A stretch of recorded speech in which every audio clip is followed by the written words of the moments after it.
This is Sarah Stewart Holland. This is Beth Silvers. You're listening to Pantsuit Politics. One of the things that we keep circling this calendar year is how to balance the deluge of outrageous headlines coming out of the White House with all the things that are just happening to us and affecting us every single day. So today we are going to leave the headlines for a minute and talk about privacy and visibility and what it is like when you're just living your life and suddenly you become fodder for the internet. We are thinking about that through the lens of the horror that Savannah Guthrie's family has been experiencing. We're thinking about the woman from the Coldplay concert last year getting death threats. These threads add to how hard it is to attract people to public life and public service. And so we are joined by the First Ladies of Utah and Massachusetts to talk about political violence and how they navigate their families' safety and their own mental health in this environment. And then outside of politics, we're going to talk about how Alexa has started complimenting my grocery list. Gross. And that kicks us into a conversation about how life is hard and we can do it. A couple of quick notes before we begin. We typically release our episodes on Tuesday and Friday, but we record that Tuesday episode on Monday, and Monday is a holiday. It is President's Day, so we will be recording on Tuesday, and the episode next week will come out on Wednesday. We also wanted to remind you that our one and only live show this year will be taking place on August 29th in Minneapolis. Check the show notes for details about all the pre-show gatherings and your chance to connect with other listeners in a very special way in a very special city. Next up, let's talk about the Ring commercial at the Super Bowl and cameras everywhere and what that is doing to us.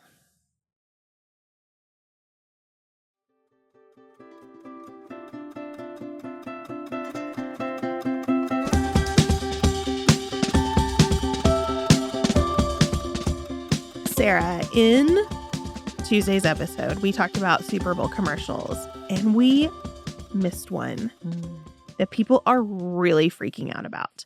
So do you remember the Ring commercial for security cameras? It's called Search Party, where they show you how if your dog goes missing, they can look at all the Ring cameras in the vicinity and find the dog. And when we saw it, I said, Chad, this is a really interesting advertising strategy. I feel like they're saying, don't be an asshole, get a camera to help find people's dogs. But that is not how most of the internet saw that ad. And I have been overwhelmed on the socials by posts with people saying, like, if this doesn't make you want to melt down your Ring camera, I don't know what will, because it's just like big tech saying, look how sophisticated our spying is. Isn't that cute?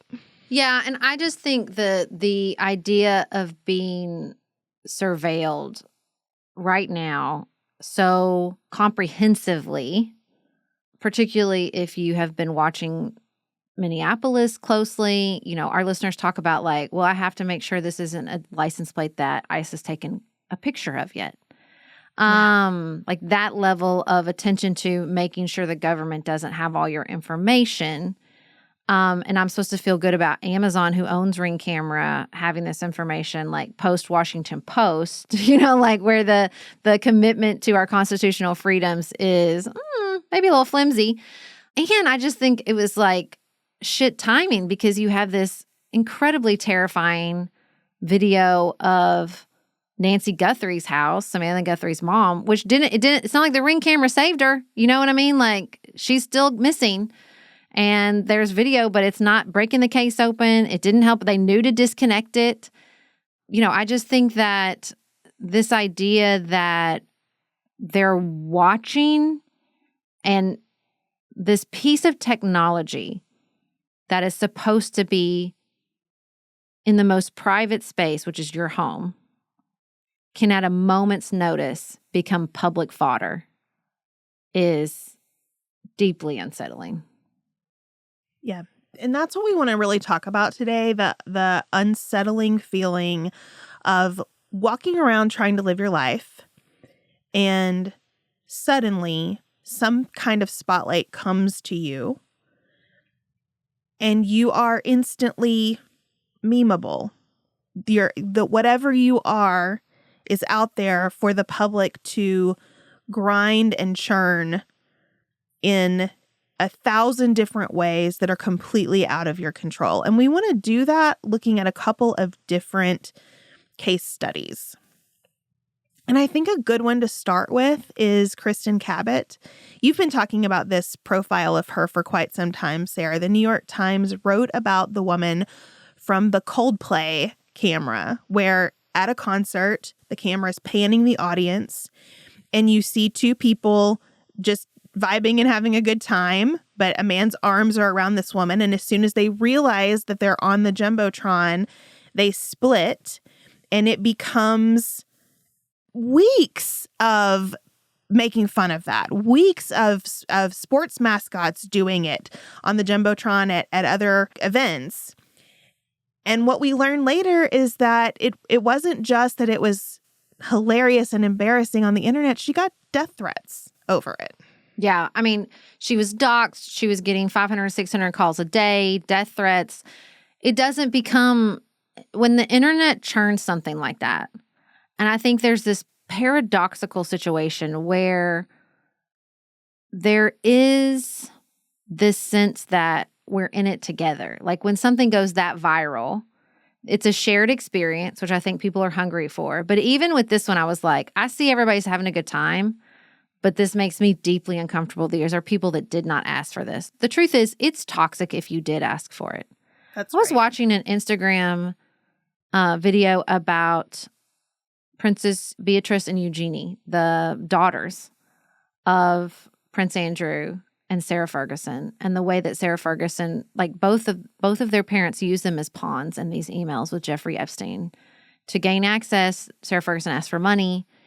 And I thought, like, they didn't ask for this. They're public figures. They've been raised to be public figures their whole life. But how horrifying to have to have your parents' close relationship with a child predator exposed, and that you as young girls were taken to his house as pawns in the transaction. And it's like, they're public figures, and this is truly, truly horrendous.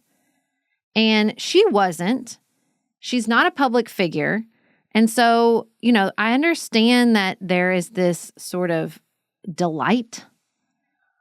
But I think there is always a price to be paid when someone is fodder at this point. When there's because if you were public fodder in like the 50s or the 60s or even the 80s and some story became national news, there was an end to it. Mm-hmm. There was and you could escape it. Like if the cameras left, I mean, I experienced a national news story through the shooting in the 90s, and to show up the first day after the shooting with the line of cameras and to see myself become part of the B-roll was deeply traumatic. You felt exploited. And the anger people will still feel about like Matt Lauer in my community because of the way he questioned my principal. Like, you felt exploited, but they left after like a week.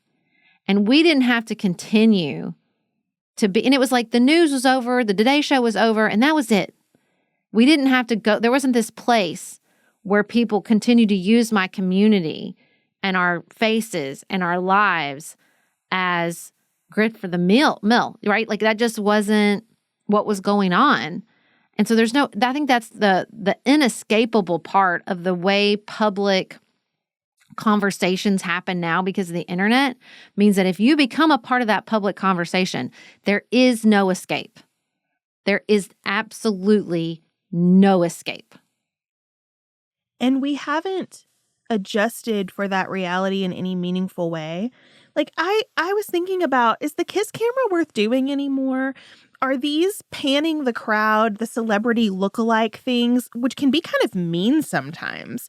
Like if I buy a ticket to go to a basketball game or a baseball game, they do this so much at baseball. It's a long game. They got to have things to do, right? But am I consenting to be made fun of on the Jumbotron?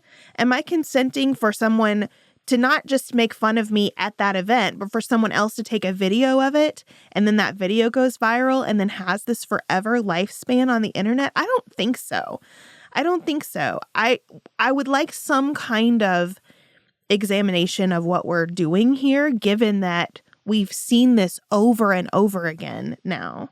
And it's not like, I feel like when we first started talking about the TikTok ban, what we heard from people is, I don't care if anybody spies on me, I have nothing to hide.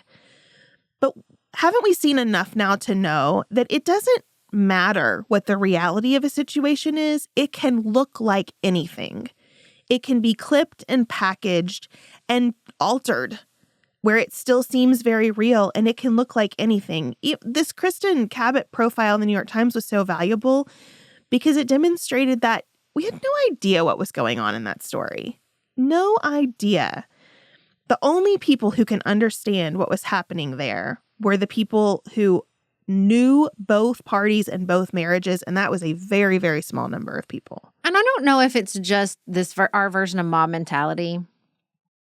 I just read The Hunchback of Notre Dame, and there are several mob moments where they want blood.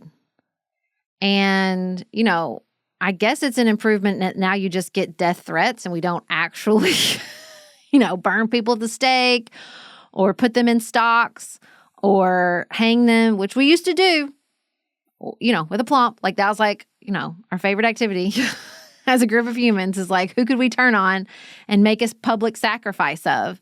Like, I don't know if this is just our modern equivalent of that.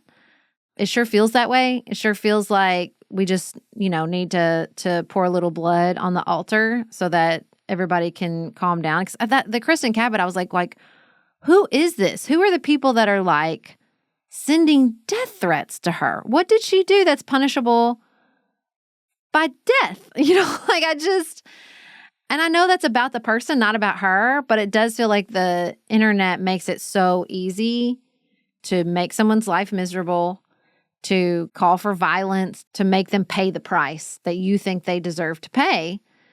And so I guess it's just the modern equivalent of the pitchforks, the people with the pitchforks. The most interesting part of that article is she said the women were the meanest. But hands down, women were the absolute most hateful to her. And I think that's important. I think women can get really in a space where, you know, we're better than men. We're more empathetic than men. We're kinder than men. We're more emotionally intelligent than men. They're the violent ones. They're the reason for all the cause. And then you hear a woman like this go, no, it was women who were coming for my throat. And I just think, you know, counter evidence is always important to take in to keep ourselves humble and in check. Well, and I think that has to be true in part because cheating is so prevalent. That moment became so big because people felt so many feelings about it. And a lot of those feelings were very personal. Yeah. And that's the problem. When you throw something out on the internet, it is going to have all these chain reactions and they're going to get very divorced from whatever the initial thing is and become about something else entirely. And then what do we do when actual violence is part of the origin story? So I'm thinking about that so much with Savannah Guthrie's mother being kidnapped, just this nightmare that this family is having to live. And I have seen people making jokes about it and like turning the family videos where they're just pleading with the public to help them with whomever has their mother to bring her home. They're like turning that into punchlines. Yeah. I mean, the first thing I thought when this happened is I am afraid, because again, we're talking about sort of two different things simultaneously, which is the, you know, exposure of a private figure suddenly becoming public, and then the exposure of a public figure and what that does, even if you have chosen this life. But then the people around you haven't. I mean, you're definitely going to hear this in our next conversation with the first spouses of both Utah and Massachusetts, that I thought we're going to see more of these. If income disparity continues to grow in the way it is, and you have these people that are trillionaires and billionaires, and look, that's not Savannah Guthrie, okay? No. But that's, you know, people are going to, I am afraid, do more of this. They're going to find wealthy people who they think are exploitable through kidnapping or ransom. And especially because Bitcoin, that's what these people ask for immediately, makes it so easy to accept. It's not like you have to put up, like, work through some sort of suitcase exchange, right? You just put the Bitcoin in a wallet and they're gone and you can't ever trace it and it's over. And so I think I'm afraid we'll see more of this. I think if I was a celebrity, I would be the story. I mean, it's scary enough if you're not a celebrity. If you are a celebrity, God, it's terrifying because now you can't be famous without losing all exposure to public life because the fear of violence is going to be so high. I learned about this story while I was with my parents. I was at their house when this story was breaking, and my mother loves the Today Show. There is no more loyal Today Show watcher than my mom. She records it so that she makes sure she can see absolutely all of it. And so it really affected her a lot. And it affected me to be in her house, just thinking about what if someone came here and took her? And what if I had to not only navigate the horror of that, but also deal with people who didn't take her trying to scam us and pretend that they did, and people making jokes about it, and people talking about what effect that would have on my career, and people using things that I had done previously that are all over the internet to make some kind of statement about how I'm handling it. It's just, that's awful. And I don't know what we can do to start to pull some of this back, because I deeply believe in free speech. I don't have a policy proposal here. I just have a societal concern, that this has gone so far, and you see it culminating in this really specific way. It just breaks my heart open. And I want to have a proposal. I want someone to lead us through this and say, here's what we can do. Not so that nothing bad will ever happen again to anyone, but so that we can walk around in the world and not have a sense that we are one video away from living in such a nightmare situation. I mean, I think all the time about Ashley Judd in the book, she said, where when she went public, and she was the first celebrity to do so with accusations against Harvey Weinstein, she described herself in the book as sober from her own coverage. So she doesn't read anything about herself or her family. And when that story came out, she went off the grid. She left. She was in the mountains, no cell signal. And I'm like, that's what you'd have to do. If you got swept up in something like this and hope to God you have the resources, you would need to leave. You got to go. And honestly, the closest I've ever come to that is when I was running for office and they accused me of cheating during the debate because we weren't supposed to have notes. And I was a busy mom of 3 and didn't check the rules. And so I had a notebook in front of me with some talking points I'd printed out. And they spun it into this Sarah's a cheater. Sarah, it was ridiculous. And just by happenstance, my husband and I had a hike in the mountains planned for that weekend, and we pieced out and I left. And I think it was super protective of my mental health that I was not on Facebook looking at the comments, looking at people saying nasty shit about me. I think that's what you'd have to do. You would just have to, if you found yourself in something like this, you'd have to just absent yourself. Just be I'll take my phone. It's probably a moment of time before I get doxxed anyway. So just take my phone. Let's move on. And I think the small bright side to me is that this has happened to so many people at this point. I think Monica Lewinsky has done some really incredible work. There's the guy that wrote the book, So You've Been, what was it So You've Been Publicly Shamed. And he wrote a book about this is what this feels like. This is how you survive it. There's more and more people that are going to have this experience. But the experience itself is always changing.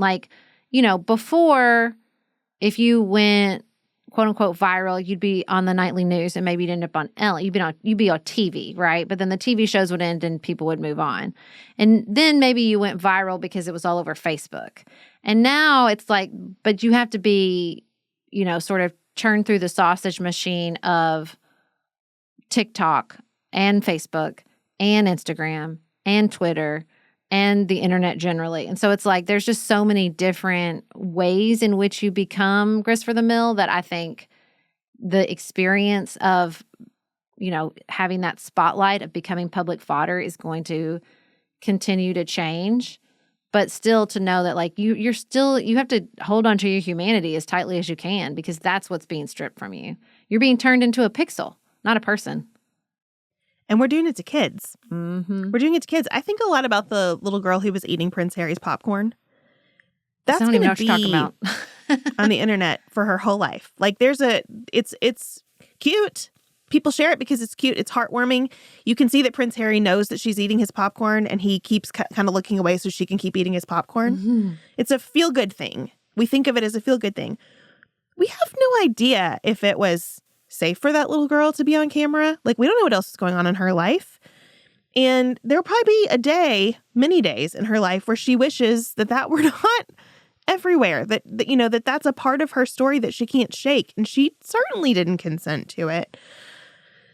That ability to go away, you said you hope you have the resources for it, is kind of a good segue to our third case study, which is running for office. There is an article out about how a number of people in Gen Z who've run for office have had really, really terrible experiences and have found that they don't have the resources to insulate them from the vulnerability created when you run. And they find that they're constantly defending their qualifications. They're being attacked for things like living with their parents at any point. They're having to beg for money to run their ads anyway, but also to have enough money to live while they're going through the process.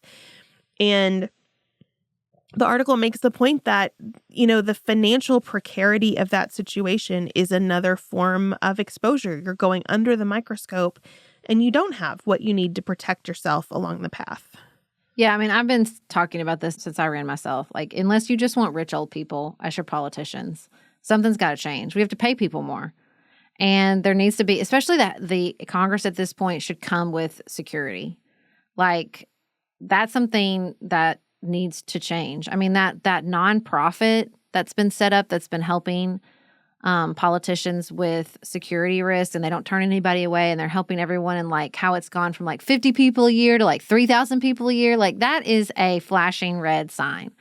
People should not have to sacrifice their financial independence, their careers, and their safety of themselves and their families to run for office. Like, that's not sustainable. That's not sustainable. Again, unless you just want heirs and heiresses as representing all of us in public life. And I feel like we have a number of, top of the fold stories right now telling us why that's a bad idea. That only heirs and heiresses representing us is a very bad idea, not what anybody wants.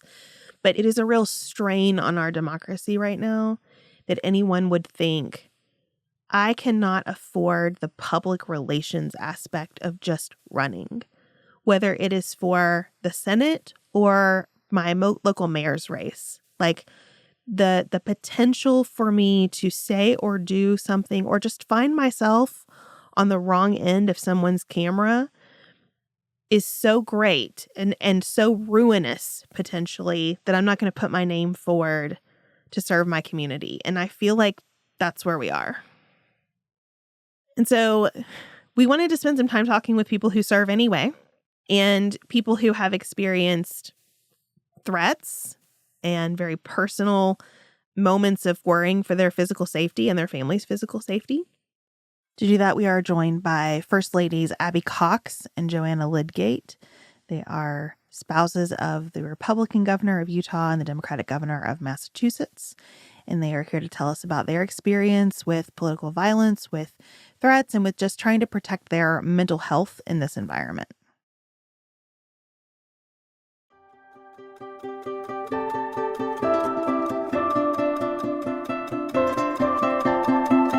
Abby and Joanna, welcome to Pantsuit Politics. Thank you for having us. Thank you so much. Thank you so much for coming. Here's how I would love to kick this conversation off.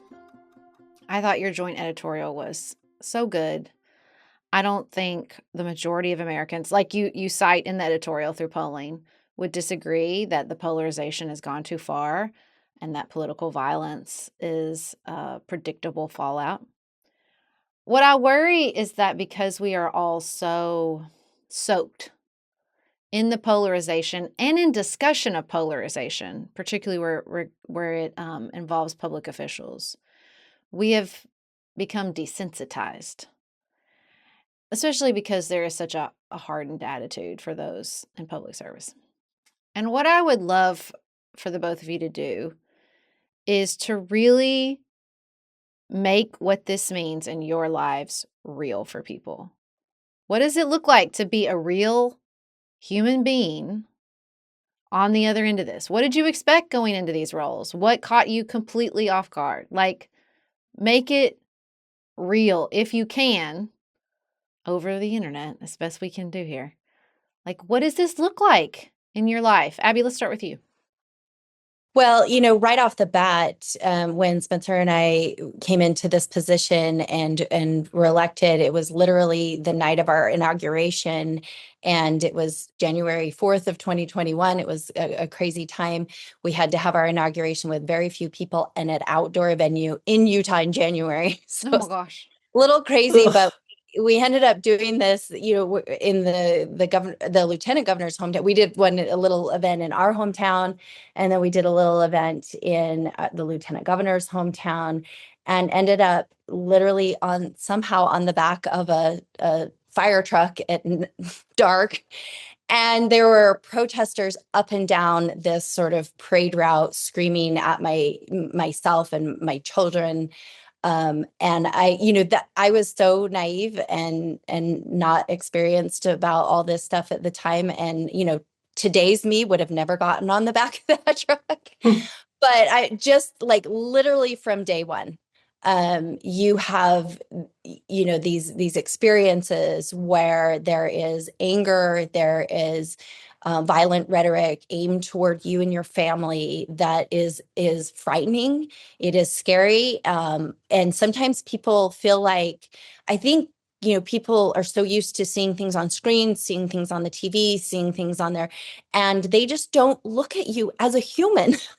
And I think that's the scary part, is when we start to dehumanize someone because we disagree with them in one form or another. That is the dangerous point for public officials, for their families, because a lot of times, and we're seeing this more and more sadly, is that anger that they are pointing towards a screen comes into real life, and that's the scary part. Had you experienced anything on the campaign? Like, did you think, oh, okay, I can see this? Or did it feel completely different once you were officially sworn in?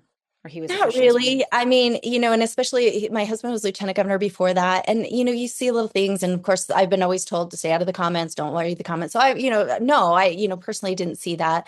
We had engendered a lot of goodwill. You're a new candidate. That's, you don't have that sort of, background of people. And, as lieutenant governor, it's just a little bit different. We run on the same ticket. So it's not like it's like the president, vice president model here in Utah. And so we really didn't have that. Of course, we saw that aimed toward the governor a little bit, but it just, I don't know, it felt like something changed during the pandemic, and it just got worse and worse. And so I just feel like that's really, I don't know why it was that catalyst. There was a lot going on in 2020, more, there's George Floyd, there's a lot of things going on where people were feeling very angry and for some reason just felt like lashing out towards public officials.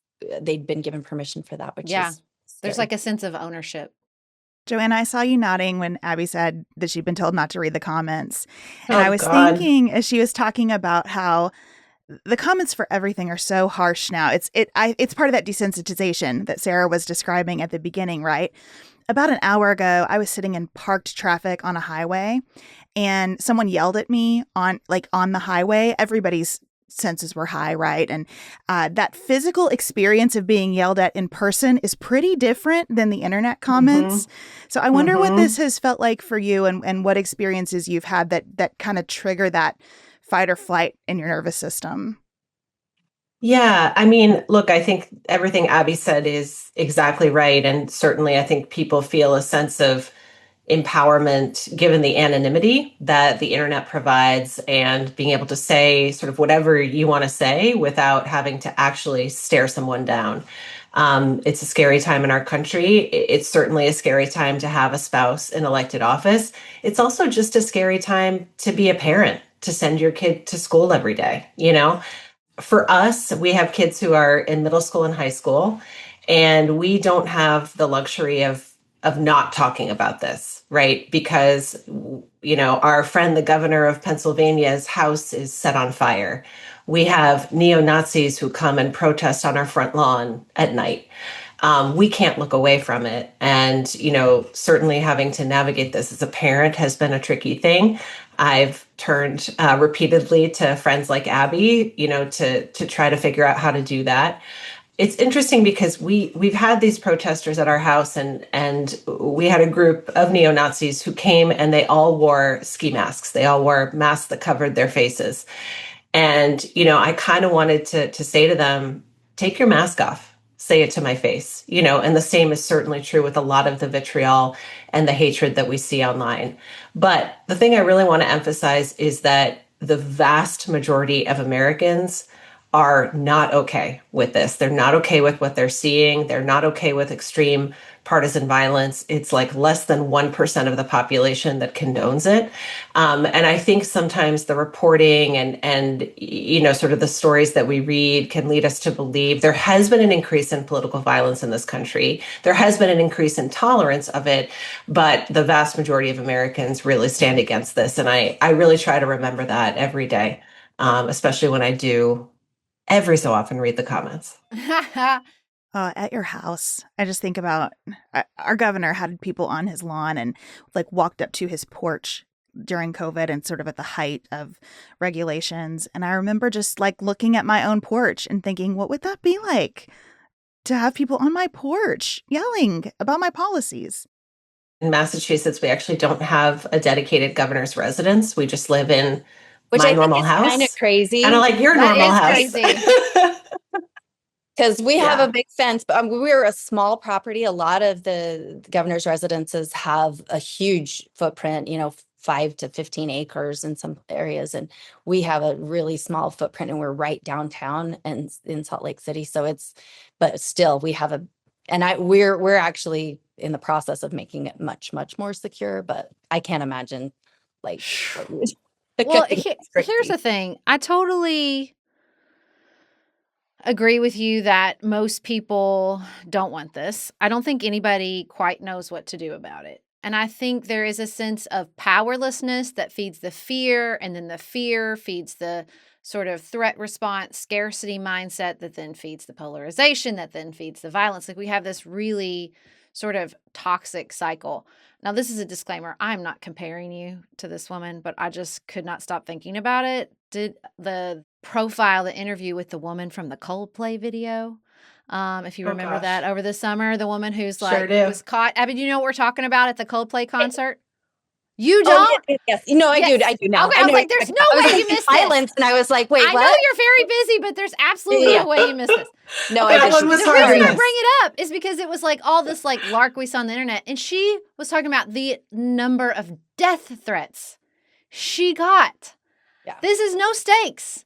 Like policy at least has some stakes, perhaps in your personal life. No stakes, and everybody goes. I'm like, what's happening? And I think it's what you were speaking to with the internet, like because you feel so, anonymous, which is sort of helpful, but also you feel anonymous and you feel like you have to escalate to break through, to get someone's attention.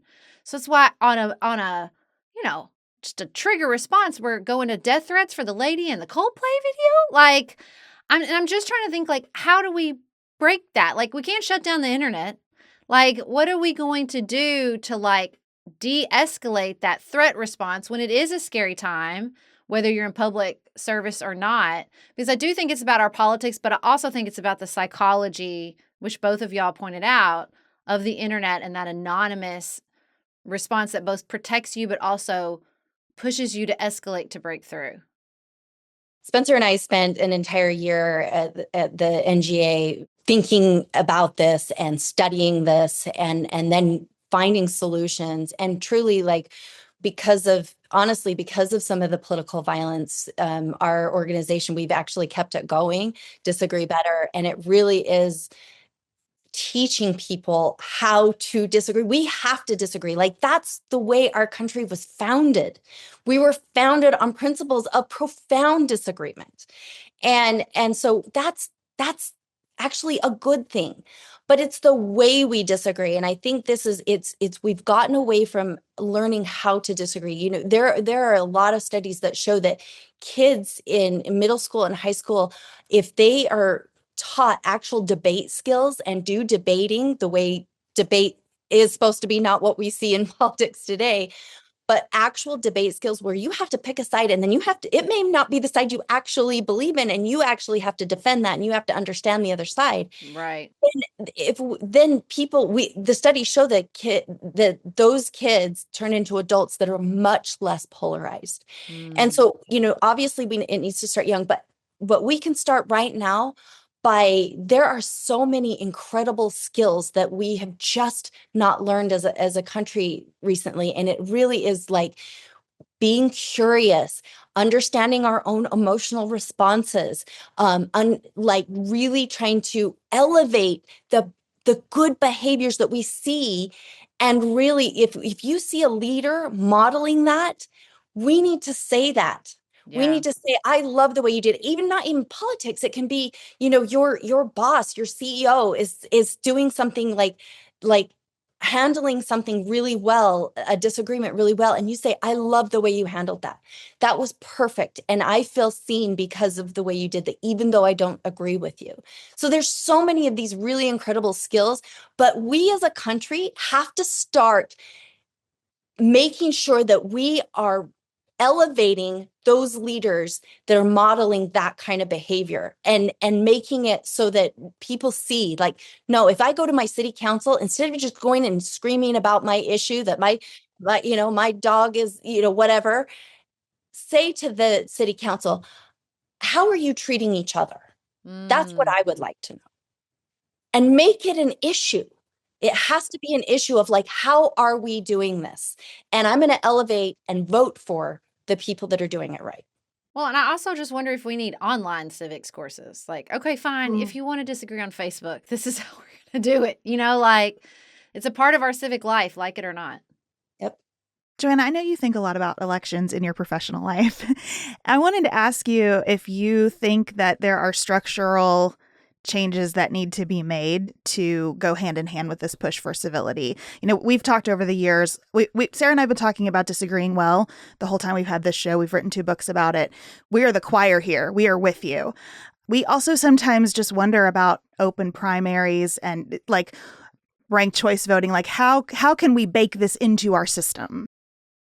Yeah. Well, let me say just one thing as a parent first, if I can, because I think that the point that Abby made about needing to learn how to interact with people who are different from you, who hold different values from you, that requires us to really spend a lot more time in person. And so a small thing that I've tried to do as a parent is to make sure that my kids are doing as many things that put them in situations where they're interacting with their peers in person. And that's sports, and it's, theater, it's music, or it's just like playing with friends in the neighborhood, trying to stay off screens, trying to remember that just that small act every day of having in-person engagement is something we've really moved away from in this country. And certainly the pandemic, played a role in exacerbating that. When it comes to elections, my day job is running an organization called States United. We're a bipartisan organization that focuses on protecting democracy and elections. And I have the good fortune of getting to spend my time every day working with an incredible group of election officials across the country, who are Republicans, who are Democrats, who are independents, and who've spent their careers protecting the foundation of our democracy, which is elections. I think that there are certainly things we could think about in terms of structural reform that might get us closer to a place of learning that, we all have multiple choices to make, and, this shouldn't be kind of a black and white thing. But for right now, I'm actually just really focused on this year and getting through these midterm elections. And in this environment and with the rhetoric that we've seen and some of the tragic events that we've seen, especially over the past year, making sure that we have not just a free and fair, but a safe election next November. It's going to be a really critical one. And against this backdrop, I think working with those election officials and also with our law enforcement leaders to make sure that people know that voting is safe and that voting is actually safe in practice is really important. We did some research last year and found that there were a lot of people who didn't vote in the last presidential election because they had the perception that it might not be safe, because they had read about threats, because they were, sort of experiencing this climate of political violence, and especially women and people of color who decided to not go make their voices heard. So I think it's really important for us to send that message that voting is safe and to do the work to make sure that we're protecting the most important part of our democratic system. Do you ever worry about that? Like, when I was growing up, I was a survivor of a school shooting, and now we know, like, you have to be really careful around like talking about the shooter and because it can feed this kind of cycle. What do you guys think about this? When you were talking about the election, I was like, yeah, because we're all talking about Civil War. In fact, there was a movie on at the theaters called Civil War. Like, how do you think about that? How do you think about talking about the problem without feeding a perception that it's unsafe? Like, how do you break those two things apart? Yeah, I mean, I think when it comes to elections, it's really reminding people first, what I said earlier, which is that Americans in resoundingly in huge majorities reject political violence. This is not what we're about as a country. It is a very fringe thing and a fringe behavior. That voting is safe. It has always been safe in this country. We have an incredible team of election officials and law enforcement leaders who spend months preparing for an election and preparing to make sure that everything goes smoothly. And it has over the last few election cycles. So luckily, we have a great system and a great infrastructure in this country. And I do think that working with law enforcement here is really important because we also have to make sure that there's accountability, whether people make threats or whether they actually take actions, making sure that there are immediate consequences. And, luckily we've seen that with respect to recent events. To that media role, Abby, I wonder, since the assassination of Charlie Kirk, and you've had some time to process that, you wrote this op-ed as part of that processing.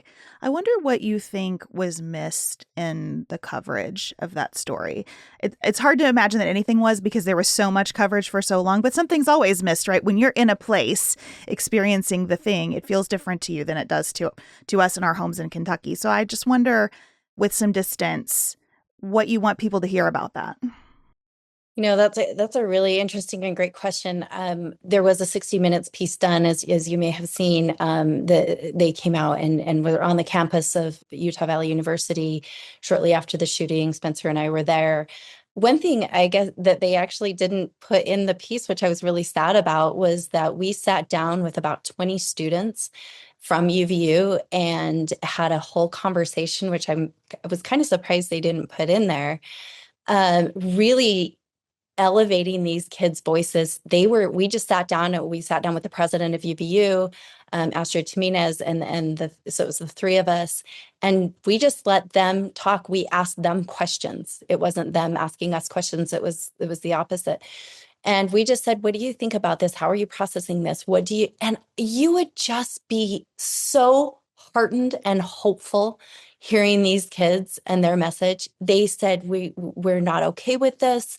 This happened to us here on this campus, and that's not what we're about. We don't want the world to know. I mean, not a lot of people in the world knew about Utah Valley University, and now they do.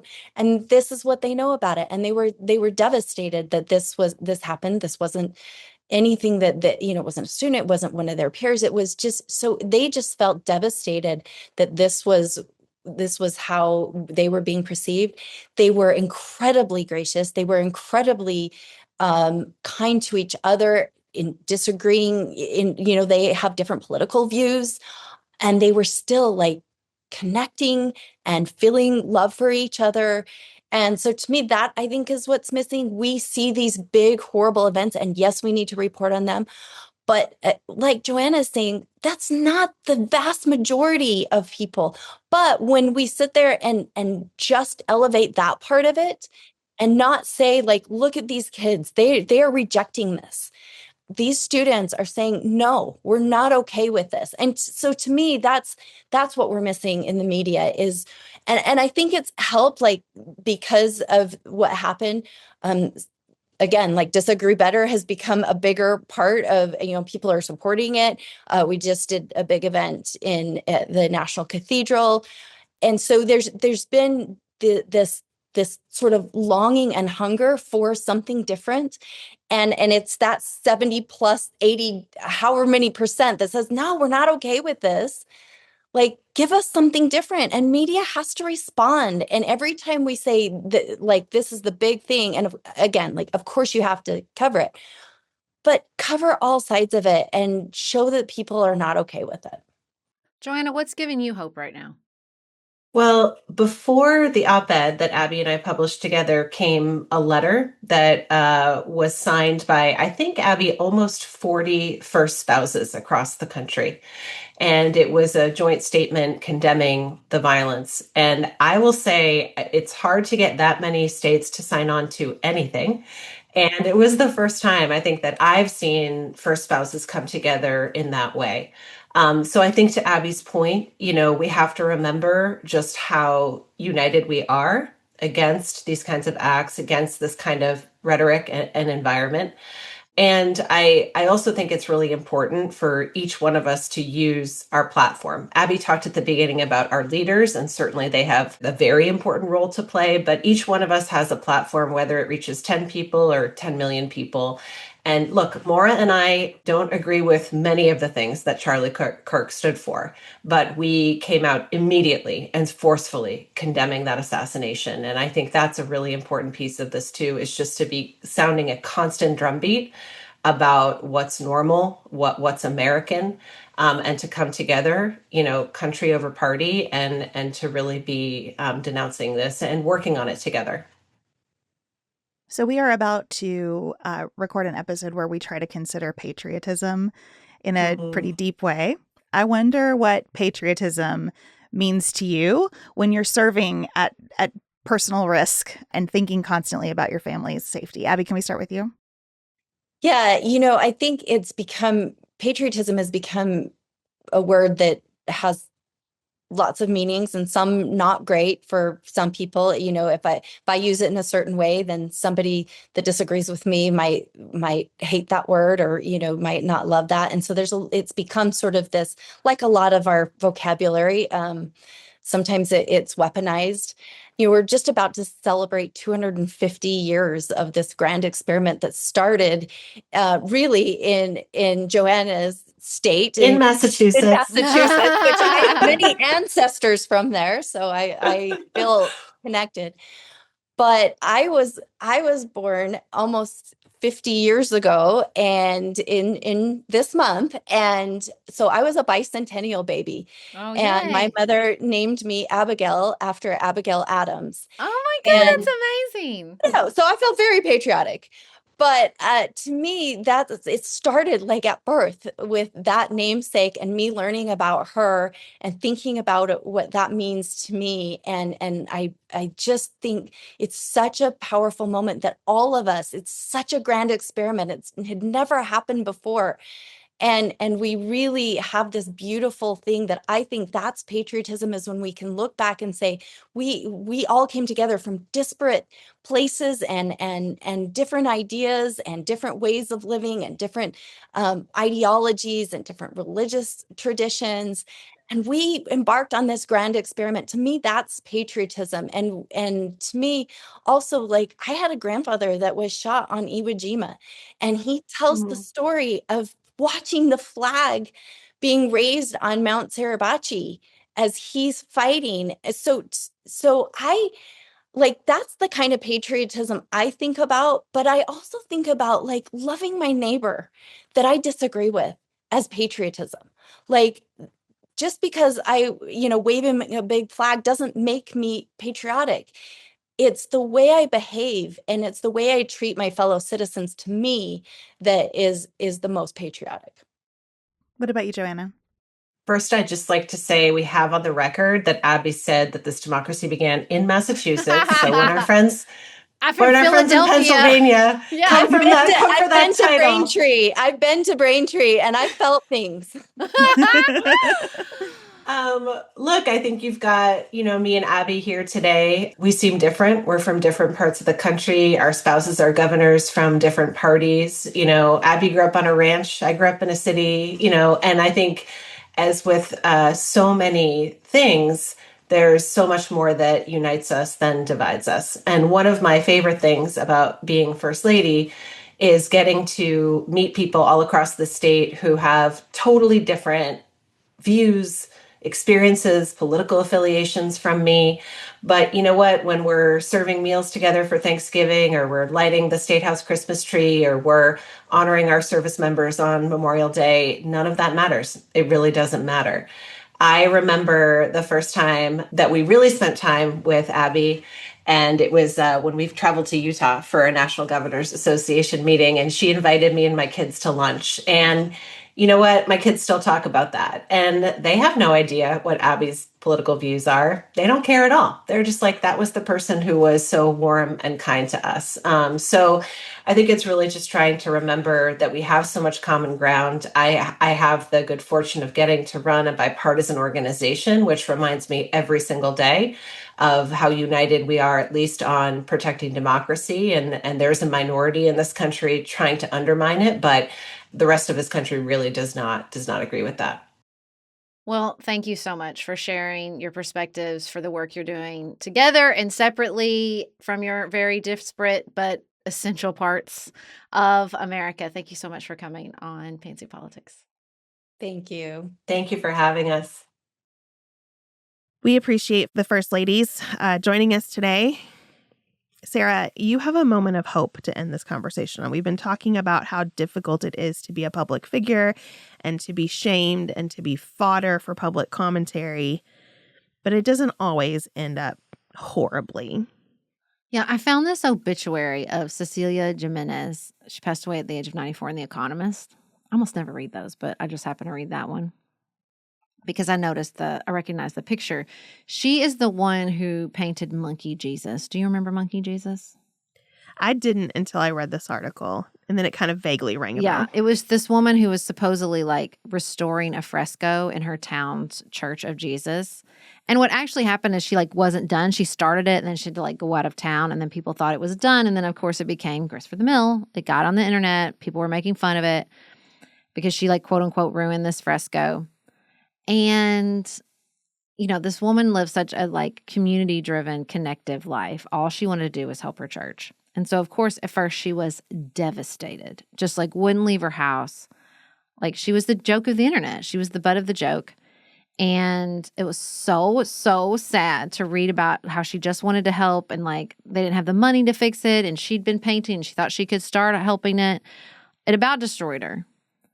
Except what ultimately happened is that this meme became a draw for people to come to the town. And ultimately, this new iteration of the fresco became sort of beloved. It saved her town, like all the influx of tourism to come see the Monkey Jesus ended up, infusing her town with all this tourism dollars and investment. And, she sort of became a hero ultimately. And I just thought it was so beautiful that something that, threatened to sort of tear her down ultimately ended up saving this place that she was working to, contribute to anyway. And I just thought, well, okay, that makes me feel better because sometimes that's what happens with the internet. Like we hear the negative aspect of the meme or the story and we don't, because there's no, connective tissue between one viral story and the next. It's just like on to the next thing. Well, what happens ultimately? And I thought this was such a beautiful story that like, well, sometimes ultimately this sort of exposure can have benefits.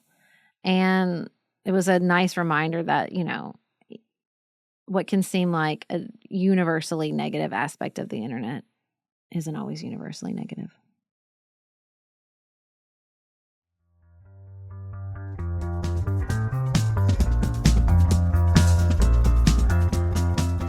We always end our show talking about something on our minds outside of politics, at least sort of. And since today we've been talking about how technology, and particularly these big tech platforms, make it pretty brutal to be spotlighted, I wanted to talk about those big tech platforms pretending to like us outside of politics. Sarah, we updated our Alexas.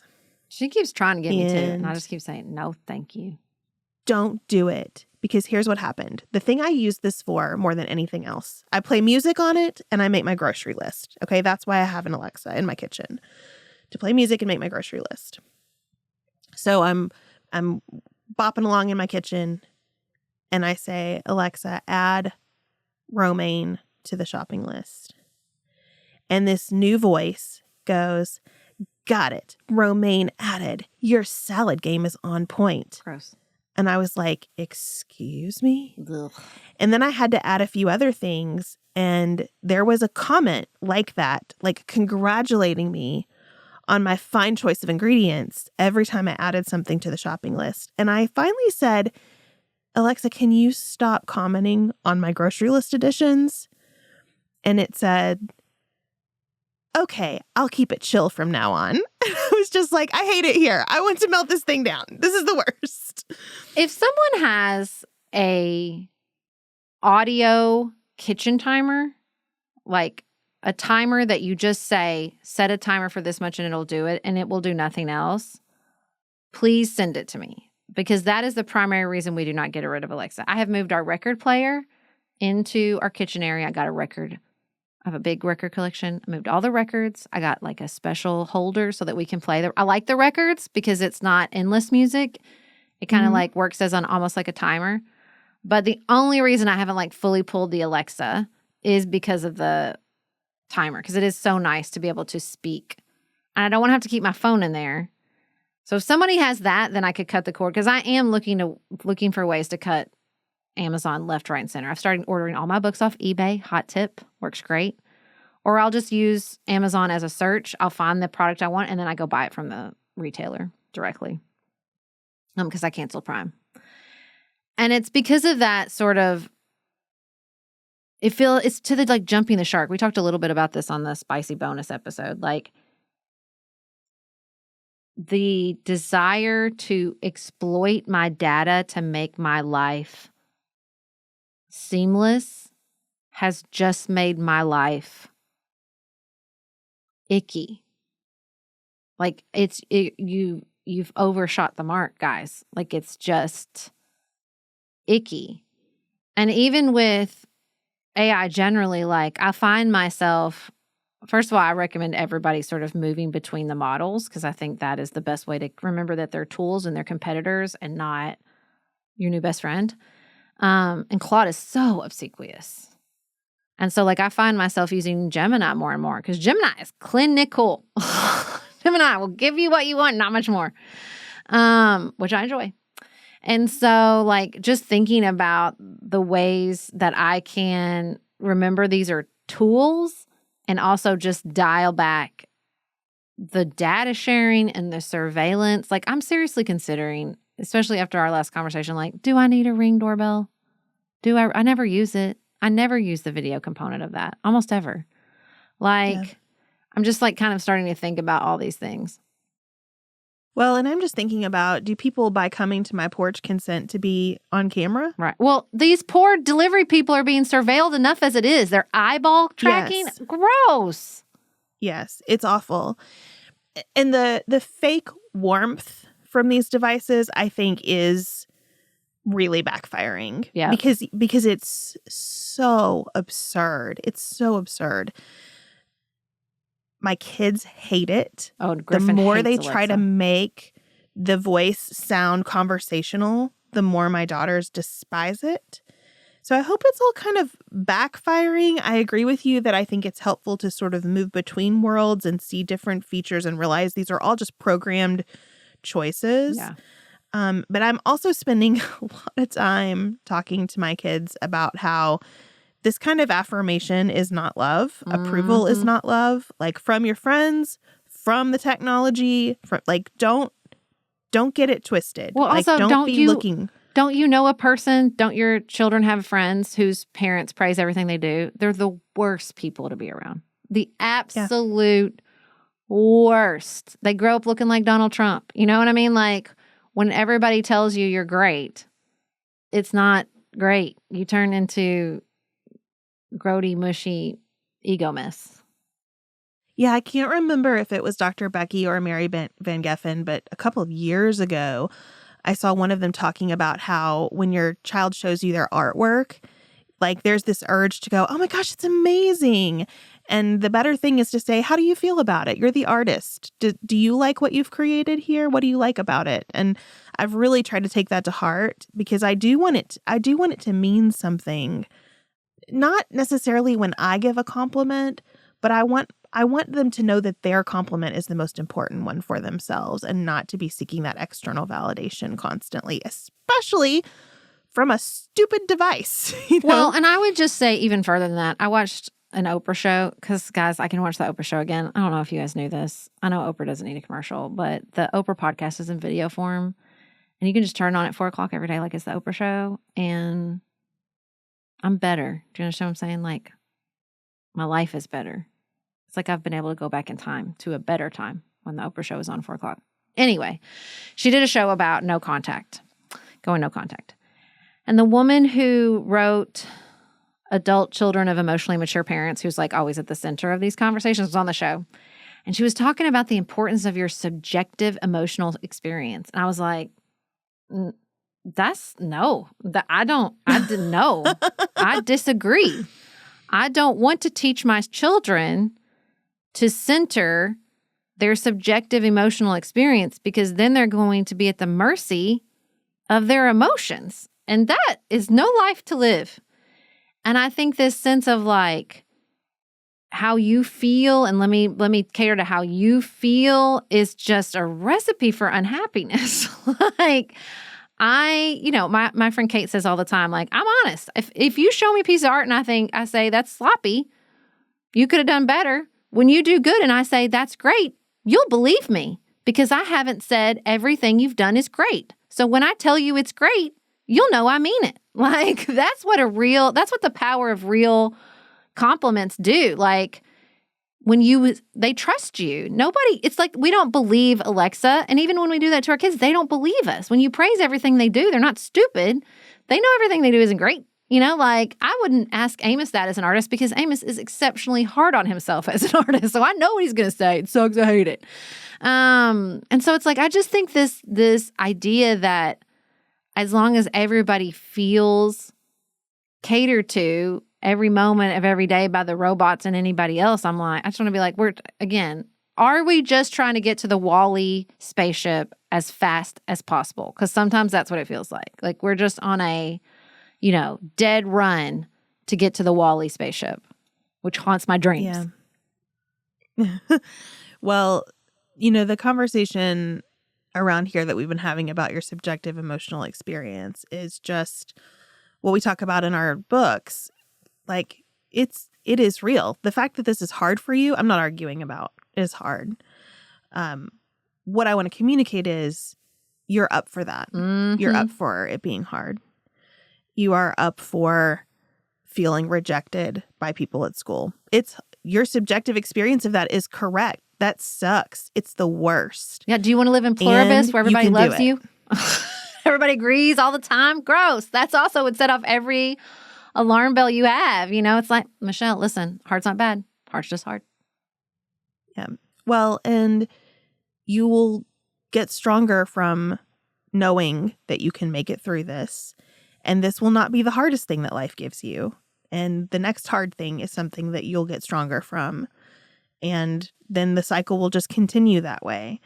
And I wish that there were shortcuts around that, I guess, but there aren't. There are if you want to become an asshole. Well, I guess that's true. And I think that's what the technology is doing right now. Like just it kind of bugs me that Claude is embracing that Anthropic is using this keep thinking slogan. Because I'm like, keep thinking, sort of. Like when I'm using AI, I'm thinking sort of. Yeah. When I drive my car with driver assist on, I'm driving sort of. Mm-hmm. And I don't want to live my life sort of. And I'm just trying to figure out, where am I okay with these tools coming in and helping me? And where am I not? And I want to make that from a clear-eyed place, not a place where they're going, oh my God, you made such an amazing choice by turning me on today, you know? Well, I remember vividly with Griffin, probably sometime in middle school, and he was freaking out about something. Who knows what it was? And I said, what you're feeling is pressure. That's it. The pressure will increase on you. That's what growing up means. The stakes will get higher. The requirements will get harder. It will require more effort of you in your life because everybody doesn't get to stay 8 years old. So like the pressure, you're not doing anything wrong. This is what happens. The pressure increases. And I do worry that we're in this space where a lie is being sold to us that you shouldn't feel pressure ever. Yeah. And there should be no tension and there should be no anxiety and and here's the thing. Here's kind of where I came out of the no contact, which we sort of touched on a lot in our audience. So when I wrote the thing about Brooklyn Beckham and everything, if everybody right now, if we were seeing this trend towards happiness and fulfillment and, you know, belonging, if everybody choosing their own families and crafting their own bliss and all this was like indicative of some positive trajectory we were on, that'd be one thing. But it's not. The tensionless existence, the, you know, accommodating anxiety around dating that we see like a lot, around school, around, you know, listening to this professor talk about how people are going to AI to like script out conversations with their professors or with their dating profiles or with like stop, halt. Like it's not going to work. We cannot escape the fundamental pressure of a lived existence. There's no way out. I'm sorry. Well, there is. Apparently, if you live in Canada, you know what I mean? Like, stop. This is a road to nowhere. Like, this life is hard. It is full of pressure and hard choices and failure and suffering. And thank God, because again, I don't want to live on the Wall-E ship. I don't want to exist inside Pluribus. Like, I want people to be in, you know, high stakes, connective communities where people piss you off and you piss people off and you say things that are messed up and so does everybody else. And then we get up the next day and we do it all over again. You know, like I am so worried about the way this technology seems to be feeding all our worst interpersonal instincts right now. Yeah. And I think that every time I see something that's obviously been written by AI to try to resolve a difficult situation, it makes me lean into kind of the Alexander Hamilton talk less, smile more. I'm just trying to be in more spaces where I'm like, I'm just going to be here with my body. Yep. Like, this isn't going to get resolved with words, but I at least can communicate through my physical presence. I'm staying here. I'm not trying to run away from this. Yep. I'm not trying. I love this poem. We'll put a link for it in the show notes. It actually says, I want to know if you can be with pain, mine or your own, without moving to hide it or fade it or fix it. But I think about those phrases all the time now and just how can I not try to hide or fade or fix? Because that's what I feel when Alexa says that my salad game is on point. I feel that control of like, everything's great all the time. And I'm not here for that. Nope. But I want to be here for the fullness of the human experience. And maybe that means I need to shut up more and just be present for it. And everything is not great all the time. Hallelujah. It's not. I don't want that. I don't want that for anybody here. And the reason I'm not doing a million disclosures, well, I know some of you might actually need to have gone no contact. And I know some of you might need to have because if that's true for you, then you don't need me to affirm that. That's being grounded in your own experience. I'm not doing that. I don't do it here, and I'm not going to do it. And I know some people wish I would, but I'm not going to, because if that's true for you, then you don't need me to affirm that. If you know that your situation was different, then you know that. You don't need me to say it. And if you do, then I can't fix that for you. If you need me to say it every single time, then that's a bigger issue than me. That's with you. And it's I think we got to start saying hard things to each other and just dealing with it in the fallout. The stakes are high. Yeah. Of course they are. Aren't we glad? Do we want to live with there are no stakes? That's boring as shit. I feel this, and I feel that crumbling. I feel it, it feels like right now, in so many ways, to the spicy bonus about the Trump administration and the parade of incompetence, to the public spotlight, to the artificial intelligence. It just, how when you're driving a car sometimes and you something's wrong and it starts to rattle, and it's really, really rattling, and there's a vibrating, and you can just feel things are starting to maybe fall off. I don't know, a hubcap or something. That's what it feels like in kind of an encouraging way. It does feel like no one thinks the car is running well. Even the people who are broadcasting, like we talked about on the Spicy, from Facebook, that everything's great. Thou dost protest too much. There's a reason Shakespeare still hits 400 years later. You don't think it's great either. That's why you're yelling so loud that it's great. And I hope that rattling finds some outlets this year, find some places through an election, but also just through the work people are doing in their communities and their families and their lives, their relationships. I hope that rattling finds lots of really positive expressions. We hear about those expressions in comments to our episodes and emails to the show. We really appreciate the hard conversations that are had around our show. It feels very real to me here, and it feels real to me in a lot of different pockets of my life. Well, it felt real this week with Bad Bunny. It felt like, okay, it is possible to be under that amount of pressure and spotlight and have an answer. I don't know who in the comments called it joyful confidence, but I thought, tattoo that on my forehead. That's all I want right now. I don't care who you are or what you are doing in your life. But if you are exuding joyful confidence, I bet you feel like a pool in a desert to those around you. Because that's what that feels like. You just want to gulp down because you're yes, that's what I need. Because we are living with, the mirror image of this dark ego, like a bully. The opposite of a joyful confidence is a bully. And that's we have such a clear manifestation of that. And I think it's just showing up in so many places so that when somebody hits that joyful confidence note, everybody goes, it's you can just hear the choir go, amen. Everybody, it just hits the note. It really does. Yeah, to see that the wedding matters, the nail salon interaction matters, the dominoes matter, the sugarcane field, just the stuff of life is important. And is where we should center our experiences. And we don't need Alexa or any other thing affirming that for us. I hope we have joyful confidence here at Pantsuit Politics. I certainly do. That is the aspiration, for sure. Thank you all so much for spending time with us today. We will be back here with you next Wednesday, not Tuesday, just a reminder. Until then, have the best weekend available to you.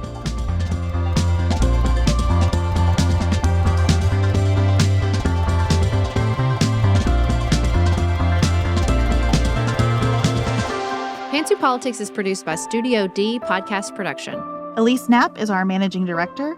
Maggie Penton is our director of community engagement. Xander Singh is the composer of our theme music with inspiration from original work by Dante Lima. Our show is listener supported. Special thanks to our executive producers.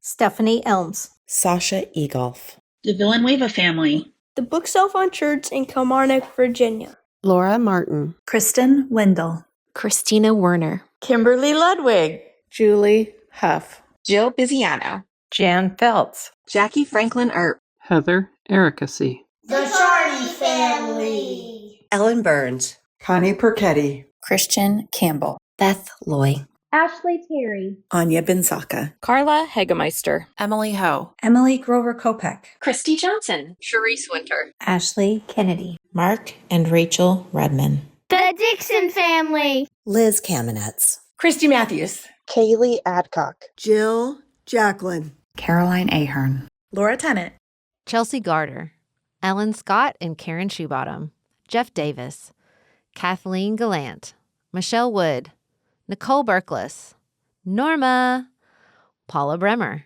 Sarah Little, Vicki Jackman, Will and Jess Conway, Molly Smith, Melinda Mullet, Amy Flattery, Janelle Baker, Kelly Stulz, Jen Saraceno.